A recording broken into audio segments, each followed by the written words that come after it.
And joining us right now from Fox News Channel, anchor of Special Report every weekday at 6 p.m. It's our friend Bret Baier. Hello, Bret. Good morning.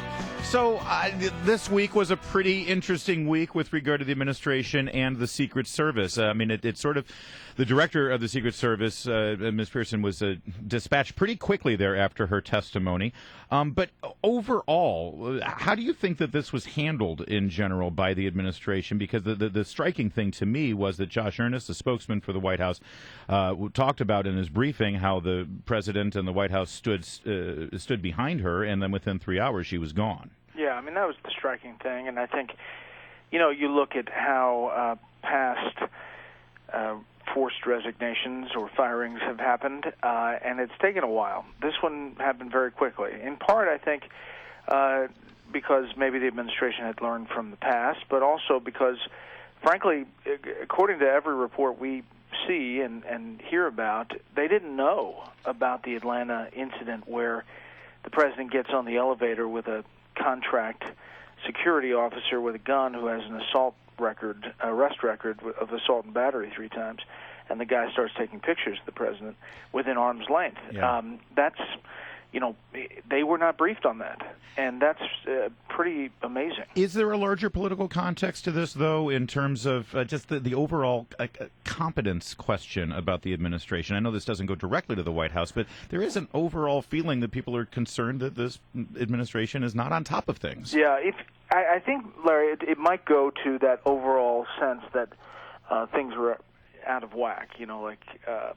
If there's one organization that you think is just tip-top and really good, it's Secret Service, at least in your mind. And then the string of incidents that happened, I think it does build into a narrative. All right, so before 2003, the Secret Service was operated under the auspices of the Treasury Department. Mm-hmm. Then it moved over to the Department of Homeland Security, where it stands today. Is it something about the Homeland Security Department that perhaps is the problem here in your mind? Well, Secret Service privately, talking to some guys, said that they were worried before that transfer happened. They thought that, there would be cost-cutting measures, there would be a different vibe. Under Treasury, it was kind of its own entity, and some of their fears, I think, were realized if you talk to people in the mix. We're going to have Department of Homeland Security Secretary Jay Johnson on Special Report tonight exclusively. He obviously is the person who asked for the resignation of the Secret Service Director. He's also in charge of course, the border security, which is a huge deal. He is tied in and responsible for the Ebola situation with the TSA and working with CDC, and obviously dealing with the terrorist threats that we're facing from ISIS and other groups. So kind of is plugged into a lot of different questioning. I want to turn to something the president said. Here is the President of the United States speaking. I believe it was yesterday. There's a reason fewer Republicans, you hear them running around about Obamacare. Because while good, affordable health care might seem like a fanged threat to the freedom of the American people on Fox News, it turns out it's working pretty well in the real world. Bret, I don't recall. I've been thinking hard about this. I can't recall another instance where a sitting president goes out on a stump speech and attacks a news organization by name. This president has done it numerous times, and he's done it when he wants to fire up his base. And that's what the speechwriters think works for them. I think it's sad in a sense in that this is not the president that he said he was going to be, and I do think that it does give us attention. I think when push comes to shove, Obamacare and all the stories that we've done about it are going to pan out to be some solid look back at, we broke a lot of stories about this. If you look today, there are 11 states, I think, that are saying they're going to drop people from their current plans. Well, could it be that he looks over at Fox News, and it seems to be one of the only news organizations that will ask hard questions of this administration and follow up on them, and he also notices at the same time that the ratings of the network are the strongest that they have ever been, and he's heading into a midterm election. Could that have something to do with it?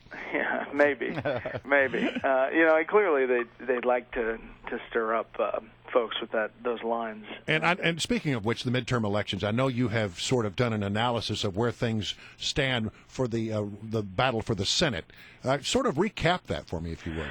Yeah, I mean, there are a lot of ways Republicans can get to the 6 seats that they need. We're, a month away is still an eternity, as you all know. Yeah. But these races are very close, and they are trending more red. So, I mean, I think you're up to about 65% according to the all the models, 65 to 70% chance that Republicans take the Senate. But the key thing is the different roads they can take to get there, and it may actually hinge on Kansas, which is Pat Roberts trying to hold on to that seat against the independent Greg Orman.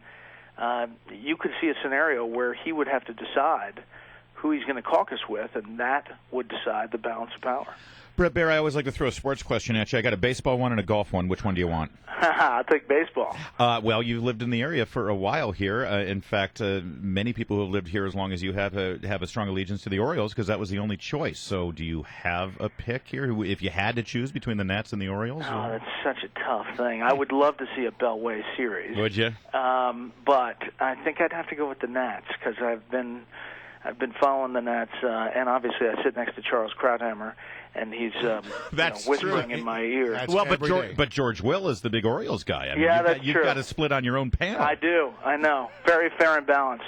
I'm thinking you go. I think you go with the kids. I mean, I got to think your kids grew up as Nats fans. They did, There yeah, you and go. they've got all the gear and everything. You got the Natitude in the Bear household. And All what right. was the other question? The other sports question? Well, we're out of time. I was going to throw. I don't know if you saw Phil Mickelson in the press conference after the Ryder Cup disaster, yeah. dissension in the American ranks. I know. It was sad to watch.